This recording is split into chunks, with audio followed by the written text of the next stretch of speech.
Good day, good people. My name is Kabusekwele and I am an online math tutor here to help young children turn their struggles into their successes. I'm sure every parent has seen their child struggle with what seems to be massive amounts of homework. The truth is though, for many children, that is something that's only going to get worse over time. The older they get, the more work they're going to get. So that simply means your child needs to build certain skills. Skills that help them to improve their ability to manage large amounts of work. Schoolwork in particular, such as homework, assignments, studying for exams and tests. That's what this video is going to be all about. Now, there are a lot of solutions that you can find on the internet about what your child needs to do in order to deal with large amounts of schoolwork. For example, many suggest creating a schedule, others suggest cutting down on TV and video games. Now, all of that advice is true and it makes sense. However, a lot of the solutions that are offered on the internet don't address the root of the issue. So today I'm going to offer a solution that I came across while reading a book with the title The 7 Habits of Highly Effective People by Stephen Covey. This is one of my favorite books ever, and the solution that is offered in this book tackles the root of the issue and should help your child avoid having to deal with amounts of work that seem unmanageable. Now, put very simply, this book simply says that we all have tasks. Whether you're young or old, you have things that you need to do on a daily basis. All of these tasks can be separated into 4 categories. Your first category is tasks that are urgent and important. These are things that should be done and that need to be done as soon as possible. Maybe there's a deadline. For example, it's homework that is due for tomorrow or an assignment that has a due date. Just about anything that needs to be done and that needs to be done in a short amount of time.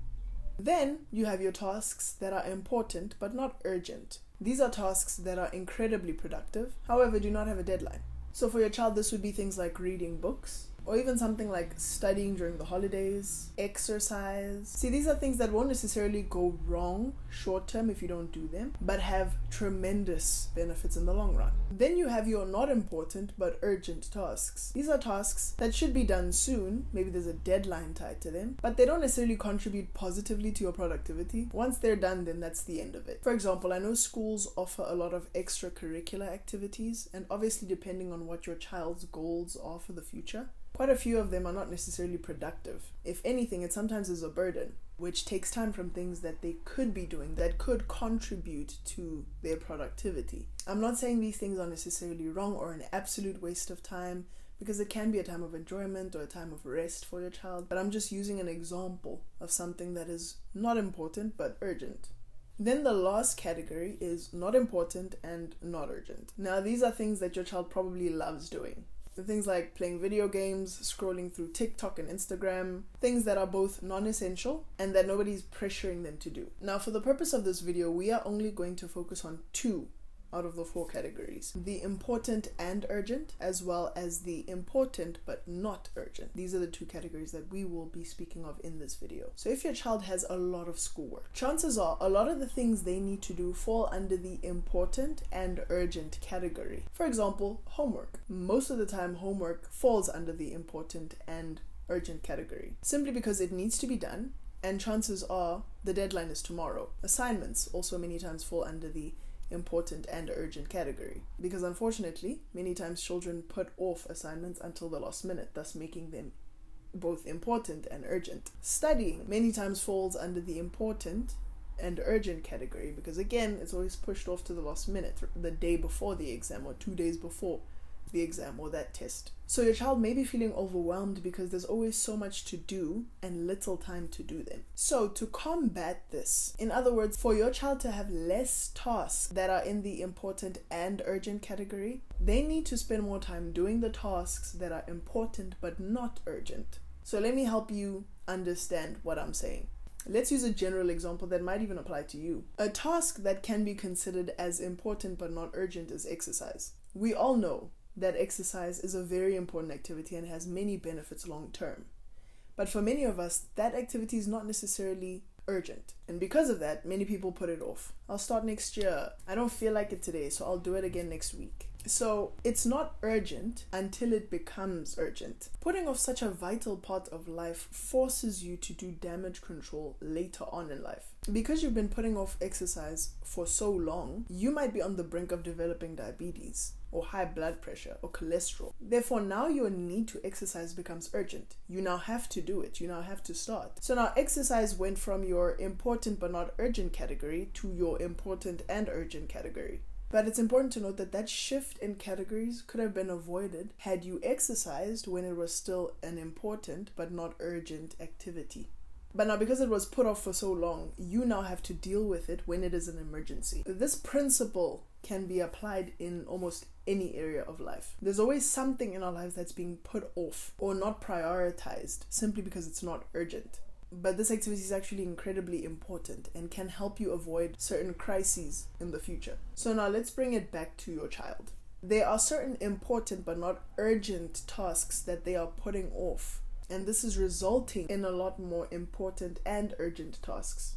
So what are some of these important but not urgent tasks that they are putting off that will later need to be addressed as a crisis? One task that can be regarded as important but not urgent is proper study of the subject, math.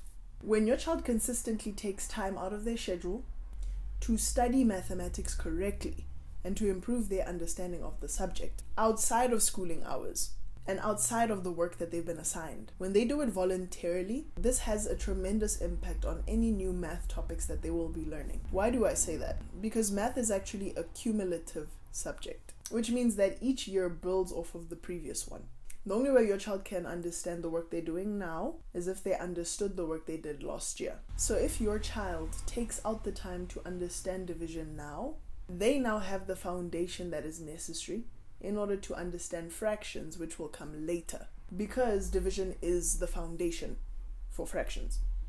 They cannot understand fractions if they do not understand division. So when fractions do eventually come in the future, it will take a lot less time to understand fractions, only because they did the necessary work while it was important but not urgent. We contrast that with a child who doesn't take out the time to fully understand division. They did literally the bare minimum just so that they can get their homework done. Later on, when fractions are taught, they'll be starting at a back foot. Therefore, now they're in a crisis. Now they have an urgent need to go back and study the work, the foundational work that makes it easy for you to understand fractions, which obviously then takes up more time and increases their workload. It becomes a whole mess which could have been avoided had they done the necessary work when it was still important but not urgent. Also, studying mathematics when it is still important but not urgent decreases the amount of time you would need to spend studying when it is urgent and important. For example, exam season. Exam seasons are usually stressful because children usually have a lot of material to cover in a very short space of time. But this is not the case if they take time out of their schedule to study mathematics thoroughly. Not memorize and cram, but truly study mathematics to understand it way before exam season. For the children who study mathematics while it is still important but not urgent, exam season is simply a time for revision, not a time to learn the subject. Also, studying mathematics while it is still important but not urgent helps your child do their homework more efficiently. I mean, one major reason why sometimes homework takes so long is because children usually leave class unclear on what the teacher was discussing in class that day, which means when they get home, they need to start first by relearning what they had already discussed in class, which is a major waste of time. Once they've done that, only then can they do their homework. But now this can be eliminated if they take the time to study the work on their own, teach the work themselves outside of schoolwork, during free time that they would use for non-essential things. Another important but not urgent task that your child needs to start focusing on is practicing challenging math problems. The reason is because this gives them the problem-solving skills that they need. The work they do for homework is not at the same level as the work or the problems that they're going to have to solve in exams and tests. So practicing those very difficult sums while they are still important but not urgent helps them hone their skills well before examinations and tests, so that by the time they actually do need to use them, they're well prepared and they have less to do during the exam season, during the stressful season. The lesson here is that the more urgent and not important tasks your child does, the less important and urgent tasks your child will have to do. It won't eliminate them completely, but it definitely will significantly decrease them. So sit down with your child, help them understand this concept, and show them the benefits they could enjoy if they lived their life in that way. Following this way of life certainly minimizes the stress and anxiety that comes with an overload of work. Thank you so much for watching this video. I really hope it helped. If you are in need of an online math tutor for your child, please go down to my website, schedule a consultation with me, and I will see you there. Thanks once more for watching the video, and I'll see you in the next one.